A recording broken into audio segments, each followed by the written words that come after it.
TV India पर इस वक्त आप हमारी विशेष कवरेज के साथ जुड़ रहे हैं। मेरा नाम है अंकित। दिल्ली में मंगोलपुरी से इस वक्त मैं आपके सामने लाइव आ रहा हूं। यहां से बस करीब 1 किलोमीटर की दूरी पर मंगोलपुरी का शमशान घाट है, जहां मैं खड़ा हूं। पुलिस ने उस रास्ते को पूरी तरह से रोक रखा है। उसी की वजह से मैं अपने सहयोगी को कहूंगा कि वो आपको दिखाएंगे कि किस तरीके से पूरे इलाके में जाम लगा हुआ है। और मंगोलपुरी का वो शमशान घाट है जहां पर कंझावला का जो कांड हुआ, जिस तरीके से उस लड़की को 31 दिसंबर को 20 वर्षीय लड़की को 31 दिसंबर को टक्कर मारने के बाद कई किलोमीटर तक 5 लोगों ने अपनी गाड़ी के नीचे घसीटा। उसका आज पोस्टमार्टम होने के बाद अंतिम संस्कार के लिए मंगोलपुरी के जो शमशान घाट है वहां पर लेकर आया गया है। पुलिस सारे दिन से आज कम से कम परिवार से, मीडिया को और लोगों को मिलने नहीं दिया गया है। काफ़ी सख्त इंतजामात पुलिस ने यहाँ पर किए हुए हैं। और परिवार ने आज पोस्टमार्टम रिपोर्ट में जो सेक्सुअल असॉल्ट की, बलात्कार की पुष्टि नहीं हुई है, उस पर अभी तक उनकी कोई आधिकारिक तौर पर प्रतिक्रिया नहीं आई है, क्योंकि कल से ही परिवार ये सब बातें लगातार कह रहा था कि यहाँ पर उनके साथ कुछ और भी घटना हुई होगी। उसको कम से कम पोस्टमार्टम रिपोर्ट अभी नकार रही है। लेकिन काफ़ी बड़ी मात्रा में तादाद में लोग जो हैं वो शमशान घाट के बाहर भी खड़े हुए हैं। सीधे आपको लिए चलता हूं मेरे सहयोगी रवीश रंजन के पास, जो इस वक्त हमारे साथ जुड़ रहे हैं मंगोलपुरी के शमशान घाट से। रवीश, काफ़ी मात्रा में लोग भी वहां मौजूद हैं। क्या प्रक्रिया पूरी हो चुकी है शमशान घाट की, और अभी तक वहां पर क्या और जानकारी है? आज देखिए अंकित, अभी भी जो है वो अंतिम संस्कार अभी चल रहा है। हालांकि मीडिया को अंदर नहीं जाने दिया गया है, बाहर ही रोक दिया गया है। सैकड़ों की तादाद में मीडिया के लोग थे, हज़ारों की तादाद में लोग थे। इसी के वजह से सुरक्षा बंदोबस्त के तहत दिल्ली पुलिस ने सारे लोगों को बाहर कर दिया है। और अंतिम संस्कार की जो होता है, जो अंतिम संस्कार का क्रिया होता है, वो वहाँ पर अंदर चल रहा है। लेकिन आज सुबह से हमने देखा कि जिस तरीके से दिल्ली पुलिस ने चप्पे चप्पे पर सुरक्षा के बंदोबस्त किए थे। उनका जो घर है कर्ण विहार, वहाँ पर अलग अलग जगहों पर सुरक्षा व्यवस्था की गई थी। सारी गलियों को बंद कर दिया गया था, लोगों को जो है उनके घर तक नहीं जाने दिया गया था। और 50 मीटर पहले ही जो है वो मीडिया की भी एंट्री बंद कर दी गई थी। जब पीड़िता का शव लेकर आया वहाँ से, तो पूरी पुलिस की सुरक्षा में वहाँ से काफिले की शक्ल में जो है वो शमशान घाट शव को लाया गया है। और चूँकि भीड़ बहुत ज़्यादा थी, तो इसके वजह से पुलिस ने एहतियात के तौर पर जो है तमाम सारे लोगों को बाहर रोक दिया है। अंदर अभी संस्कार चल रहा है। फिलहाल पुलिस का यही कहना है कि चूंकि सोमवार को कुछ लोगों ने सुल्तानपुरी थाने के अंदर जाकर तोड़फोड़ करने की कोशिश की थी, काफ़ी ज़्यादा गुस्से में हैं। आज भी हमने तमाम सारे लोगों से बात की, बहुत सारे लोग गुस्से में हैं। पुलिस की लापरवाही को लेकर उनके मन में तमाम तरीके के सवाल हैं। तो इसी के चलते एहतियात के तौर पर पुलिस ने सुरक्षा व्यवस्था के तहत बाहर रोक दिया था। आज मीडिया को भी अंदर नहीं जाने दिया गया, उनके घर के लोगों से मुलाकात नहीं करने दी गई। और भी तमाम सारे सामाजिक संगठनों के लोग आए थे, उनको भी पुलिस ने रोकने की कोशिश की। हालांकि तमाम सारे नेता भी उनके पास मिलने गए थे। लेकिन आज अंकित, सबसे बड़ी बात है कि जब अंतिम शव यात्रा जो है वो निकलने लगी पीड़िता की, उसके बाद उसकी छोटी बहन ने पुलिस ने हालांकि रोकने की कोशिश की, लेकिन वो रोते हुए जो उसका एक बयान आया, और उसमें उसने यही कहा कि उसकी बहन को इंसाफ मिलना चाहिए। आखिर वो 1.5 घंटे पहले जब PCR कॉल गई थी तो पुलिस क्यों नहीं मौके पर पहुंची, उसके शरीर पर कपड़े क्यों नहीं थे, ये सारे सवाल जो है वो उसकी छोटी बहन ने पूछने की कोशिश की मीडिया के ज़रिए। उसके बाद में वो सारे जो परिजन हैं उनको पुलिस की सुरक्षा में एक सुरक्षा घेरा बनाकर उसके बाद में शमशान घाट उनको लाया गया है। अभी जो अंतिम संस्कार की क्रिया है वो चल रही है। और अब देखना होगा कि जब अंतिम संस्कार से वो लोग बाहर निकलते हैं तो क्या पुलिस बातचीत करने देती है मीडिया से। नहीं, क्योंकि पुलिस की एक कोशिश है, पुलिस का ये कहना है कि पहले वो खुद परिवार के लोगों से मिलकर पोस्टमार्टम की सारी फाइंडिंग उनके साथ में उनकी जानकारी देंगे कि अभी तक जांच कहां तक आगे बढ़ी है, फिर आप लोग बात करिएगा। जी अंकित। रवीश बने रहिए हमारे साथ। आज जो पोस्टमार्टम रिपोर्ट सामने आई उसके बाद भी काफ़ी इस जो सवाल हैं अभी भी वो बने हुए हैं। कम से कम परिवार ये सवाल ज़रूर उठा रहा है। और पोस्टमार्टम रिपोर्ट में जो महत्वपूर्ण बातें सामने निकल कर आई वो भी जानना बहुत ज़रूरी है। पोस्टमार्टम रिपोर्ट में जो ये बताया गया है कि सेक्सुअल असॉल्ट जो है वो नहीं हुआ है। साथ ही साथ रिपोर्ट ने ये भी कहा कि कितनी बर्बरता से इस लड़की की मौत हुई, उन लोगों ने कैसे कितने घंटों तक उसको घसीटा। और रिपोर्ट कहती है कि सिर, रीढ़ और बाएं फीमर दोनों की निचले अंगों में चोट लगी है। मौत से पहले चोट की वजह से सदमा और रक्तस्राव जो है वो हो सकता है। ब्लंट फोर्स से प्रभाव से आई हुई सभी चोटें वाहन दुर्घटना और घसीटने से संभव हैं। पोस्टमार्टम की जो अंतिम रिपोर्ट है, ये प्रोविजनल रिपोर्ट है जो पुलिस को सौंपी गई है, अंतिम रिपोर्ट जल्द आएगी। साथ ही साथ मामले में आगे की जांच की जा रही है, ऐसा पुलिस जो है वो लगातार बता रही है। लेकिन इस मामले में जो शुरुआत में पुलिस ने एक्सीडेंट का एकदम केस दर्ज किया और उसके बाद पीड़िता के जो परिवार वाले हैं उन्होंने क्योंकि आरोप लगाया था कि रेप का इस पे केस दर्ज होना चाहिए, तो पुलिस ने इसके बाद शुरुआत में सिरे से नकारा और उसको लेकर पुलिस की आलोचना भी बहुत ज़्यादा हुई। एक तरफ जहां पर अब जो नई धाराएं भी जोड़ी गई हैं, पहले 304A लगाया गया था, अब 304 धारा लगाई गई है पुलिस के द्वारा। लेकिन दिल्ली पुलिस के जो दावे थे 31 तारीख को सुरक्षा के, वो किस तरीके से खोखले साबित हुए, इस पूरी घटना ने कम से कम उसकी पोल ज़रूर खोल दी है। कुछ देर पहले, क्योंकि आज सुबह से मीडिया से मुखातिब नहीं होने दिया गया, बात नहीं करने दी गई जो पीड़िता है उसके परिवार को, तो उन्होंने ऐसा बताया गया कि चंद्रशेखर आज़ाद जो भीम आर्मी के चीफ हैं उनको एक चिट्ठी लिखी और उसके बाद आज चंद्रशेखर आज़ाद जो पूरी राजनीति है उसके बीच में पहुंचे वहां पर उनके परिवार से मिलने के लिए और उन्होंने पीड़िता के परिवार से बातचीत की। कुछ देर पहले चंद्रशेखर से मेरी बात हुई, क्या क्या परिवार ने उनको बताया और किस तरीके से इस पर राजनीति हो रही है उस पर उन्होंने क्या कहा, आपको वो भी सुनवाते हैं। चंद्रशेखर जी, बहुत बहुत शुक्रिया हमारे साथ बात करने के लिए। आप आज परिवार से मिले थे, उन्होंने आपको एक चिट्ठी लिखी थी ऐसा बताया जा रहा है, कब चिट्ठी आपको मिली और क्या उसमें उन्होंने लिखा था और आप मिलने गए थे, क्या बात हुई आपकी वहां पर? कल शाम मुझे जो है वो चिट्ठी मिली थी सोशल मीडिया के जरिए, और एक वीडियो जो है जो पीड़िता की छोटी बहन है उनका, कि भाई यहाँ आए और हमें हमें न्याय दिलाएं, तो हमारे घर पहुंचे। तो मैं आज सुबह मैंने कल ही वो किया था ट्वीट करते कि मैं जाऊंगा। आज मैं उनके घर गया था मिलने, उनकी माँ से मिला जो उनकी हालत बड़ी गंभीर है, और उनकी बहनों से, छोटे भाइयों से। वो उनके आंसू अभी सूखे नहीं है जी, वो परेशान है क्योंकि उनके घर की अकेलौती जो बेटी, जो बेटा बन के उस घर को चला रही थी, वो भी इस दुनिया में नहीं रही। उनकी बहुत सारी शंकाएं हैं क्योंकि वो बेटी जिसके ऊपर इतनी बड़ी जिम्मेदारी थी, वो कोई भी लापरवाही भरा कदम नहीं उठा सकती है। मेरी काफी देर उनसे बात हुई और मैंने उनको समझाया, ढांढस बंधाया कि वो अकेले नहीं, सब लोग साथ हैं। जो एक आशंका जताई जा रही थी, जो परिवार बार बार ये कह रहा था कि पोस्टमार्टम रिपोर्ट होनी चाहिए, उसमें ये बात पता लगनी चाहिए कि क्या इस लड़की के साथ किसी तरीके की और कोई घटना तो नहीं हुई, कोई सेक्सुअल असॉल्ट तो नहीं हुआ।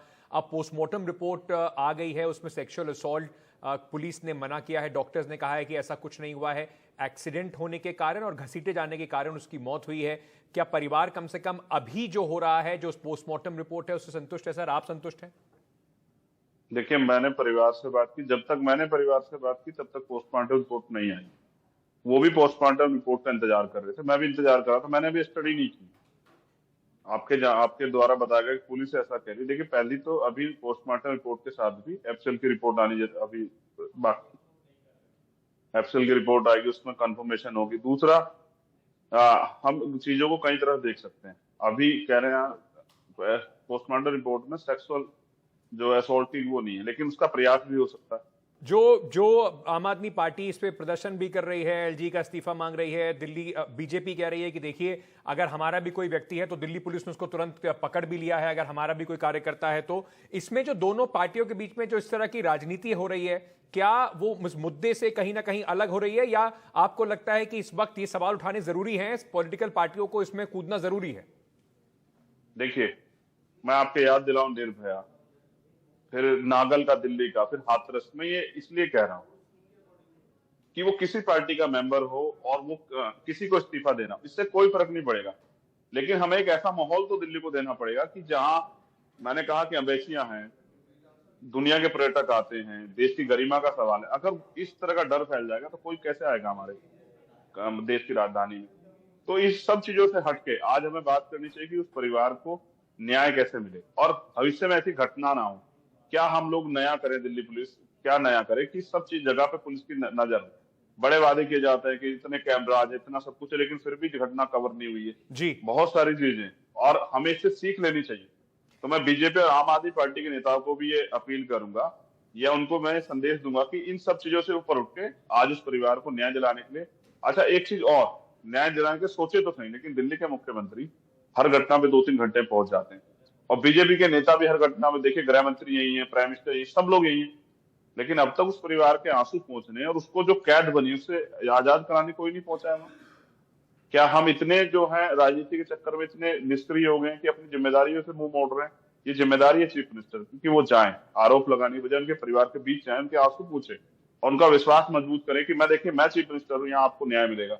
लेकिन वो करने के बजाय एक दूसरे से इस्तीफा खेलने, ये बुरा है और मैं इसके खिलाफ हूं। इसलिए मैं मांग करता हूं कि वो एक उच्च स्तरीय जांच कमेटी बने, निष्पक्ष जांच हो, तो परिवार को संतुष्ट किया जाए और हम सब लोग मिलकर न्याय के लिए लड़ें और हम लोग दबाव बनाएं केंद्र सरकार पे भी कि दिल्ली पुलिस को इतना हाईटेक करे कि यहाँ इस तरह की घटनाएं ना हो और एक विश्वास जो है बने जनता का दिल्ली पुलिस और देश में भी कि भाई दिल्ली में महिलाएं बेटियां सुरक्षित हैं।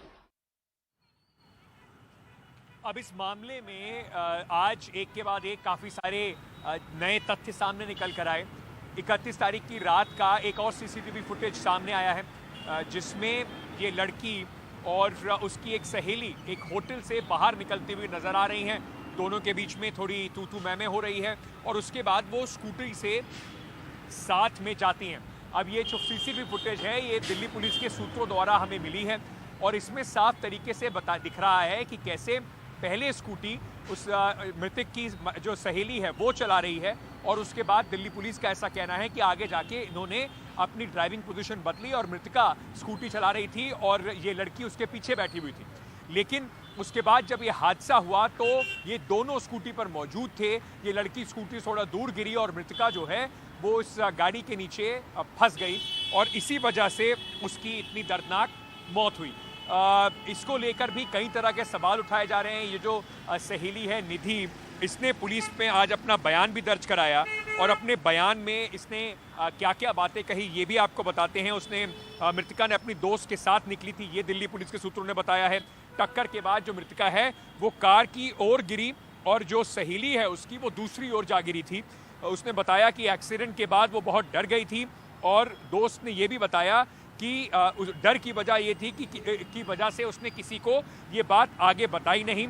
उस दोस्त के मुताबिक गलती कार वालों की थी और आरोपियों के मुताबिक स्कूटी जो थी वो लहरा रही थी, ऐसा उन्होंने कहा है। लेकिन इस पर बड़ा सवाल अब यही उठता है कि अगर आप उसकी दोस्त हैं और इस तरह का घटना आपकी सहेली के साथ, आपके दोस्त के साथ हो जाती है तो क्या उस लड़की की जिम्मेदारी नहीं बनती थी कि वो तुरंत पुलिस को खबर करे और तुरंत कम से कम उसके परिवार वालों को बताए कि उनकी लड़की के साथ ऐसी घटना हो गई है? और ऐसा क्या डर था कि जिसकी वजह से उसने इतनी एक एक्सीडेंट अपने सामने देखा, अपनी दोस्त का एक्सीडेंट, और उसकी इतनी बुरी हालत में उसको जाते हुए देखा और उसके बाद भी 2 दिन तक वो चुप्पी साध के बैठी रही? ये भी एक बड़ा सवाल है। सीधे अब आपको जो मेरे सहयोगी वेदांत हैं वो भी सुबह से इस खबर पर थे। उन्होंने जो मृतका है उसकी दादी से बात की और परिवार ने उसके बाद क्या बातें कही ये आपको सुनवाते हैं। सबसे पहले अपना नाम बताइए। मेरा नाम कांता है। बहुत ही मुश्किल घड़ी है आप सबके लिए, और इस समय क्या चल रहा है आपके दिमाग में, क्या बोलना चाहेंगे? क्या चल रहा है, जो बोल बोल के हम पक गए। जो हमारी लड़की के साथ में हादसा हुआ है, जो लोगों ने किया है, उन लोगों का इंसाफ मिलना चाहिए।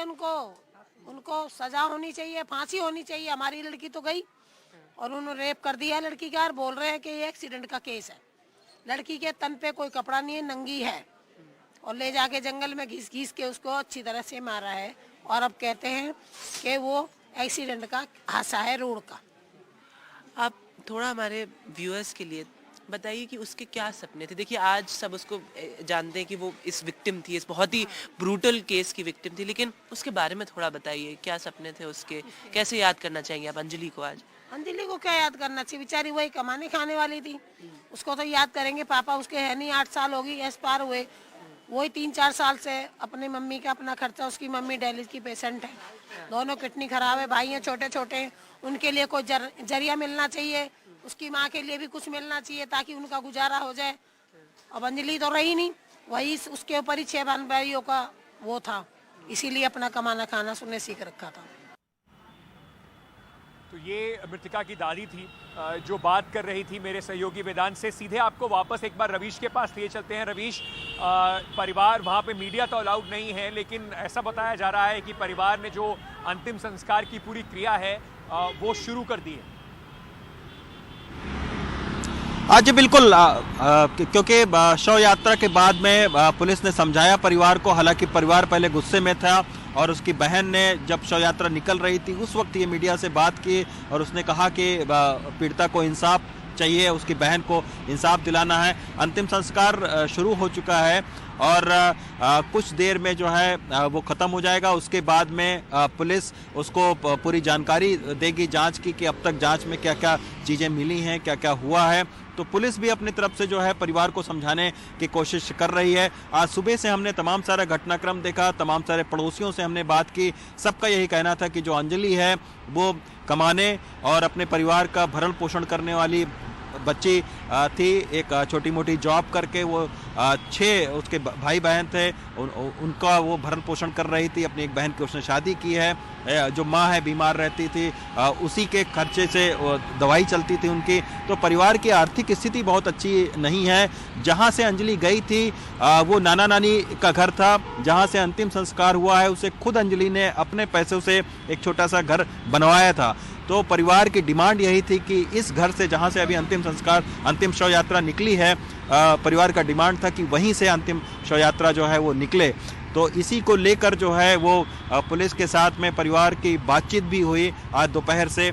ये उम्मीद की जा रही थी पहले कि 4 बजे तक शव आ जाएगा तो उसके बाद में अंतिम संस्कार होगा, लेकिन शव आने में, पोस्टमार्टम होने के बाद में शव आने में देर लगी, तो उसके चलते थोड़ा सा विलम्ब हुआ। लेकिन अभी अंतिम संस्कार जो है वो शुरू हो चुका है, कुछ देर में हो जाएगा। जी ठीक है रवीश, मैं वापस आऊंगा आपके पास। छोटा सा एक ब्रेक ले रहे हैं। इस बड़ी खबर पे हमारी नजर बनी हुई है, बने रहिए एनडीटीवी इंडिया के साथ।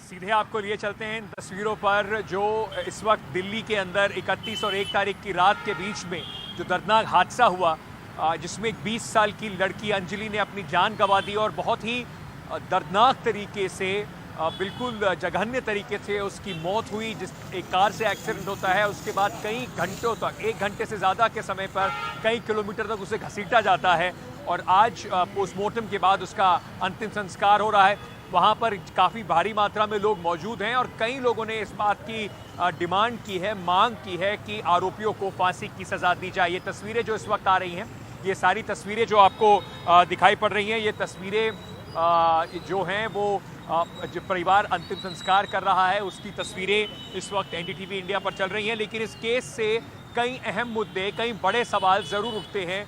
दिल्ली पुलिस के पूरी कार्यवाही पर किस तरीके से दिल्ली पुलिस का रिस्पांस टाइम है, दिल्ली पुलिस कैसे पीसीआर को अब थानों में जोड़कर इतने घंटों तक वहाँ पर कोई पुलिस ना तो मौजूद थी, ना दिल्ली पुलिस की कोई बैरिकेडिंग थी और ना ही दिल्ली पुलिस के लोग वक्त पर इस लड़की की सहायता के लिए पहुंच पाए, बाद में भी आरोपियों को वक्त पर पकड़ पाए। ये बहुत बड़ा सवाल है और इसी को लेकर एक इंटरनल जांच कमेटी अब इस पर भी जांच कर रही है कि दिल्ली पुलिस की तरफ से कहां-कहां खामियां रही।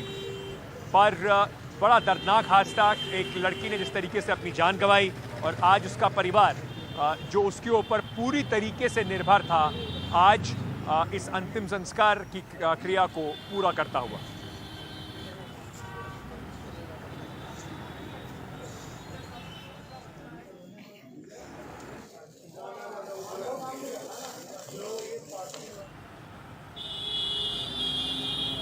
इस पूरी खबर से जुड़े हुए कुछ अहम महत्वपूर्ण सवाल हैं जो पुलिस से, प्रशासन से, सरकार से पूछने होंगे। एनडीटीवी इंडिया पर हम इस मुहिम को जारी रखेंगे। बने रहिए हमारे साथ। एक छोटे से ब्रेक का वक्त हो चुका है, खबरों का सिलसिला जारी।